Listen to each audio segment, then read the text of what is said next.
எல்லாருக்கும் வணக்கம். உங்க மும்பை கணேஷ் பேசுறேன். இன்னைக்கு என்ன டாபிக்னா கல்யாணத்தை பத்தி தான். கல்யாணம் பண்ணும்போது ஏஜ் டிஃபரெண்ட்ல பண்ணாதீங்க. அது ஒரு கல்யாணம் பண்ணும்போது உங்களுக்கு தெரியாது. கல்யாணம் ஆகி 1 மாசம் 2 மாசம் கழிச்சு அப்பதான் உங்களுக்கு தெரியும். ஏன் சொல்றேன்னா, பையனுக்கு ஒரு 30 வயசு இருக்குது, பொண்ணுக்கு ஒரு 20 வயசு இருக்குது. 10 வயசு டிஃபரெண்ட்ல கல்யாணம் பண்ணா ரொம்ப மெச்சூரிட்டியா இருப்போம். அவங்க மெச்சூரிட்டியா இருக்காது. சின்ன சின்ன விஷயத்துக்கெல்லாம் சண்டை ஆகும். சண்டை ஆகும்போது அது பெரிய விஷயமா நடக்கும். நம்ம புருஷன் பொண்டாட்டிக்குள்ள பேசி தீர்த்துக்கலாம். ஆனா பொண்ணு போய் அவங்க அம்மா கிட்ட சொல்ல, அவங்க அம்மா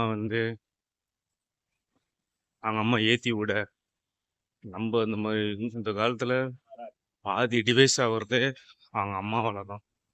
வேற யாருமாலும் கிடையாது. ஒருத்த புருஷனை பொண்டாட்டின்னு பேசி முடிச்சுக்க வேண்டிய விஷயத்த 3வது ஆளுகிட்ட போய் சொல்லும் போது, இந்த 3வது ஆளு நடுவுல வரும்போது தான் பிரச்சனை பெருசா வெடிக்காது.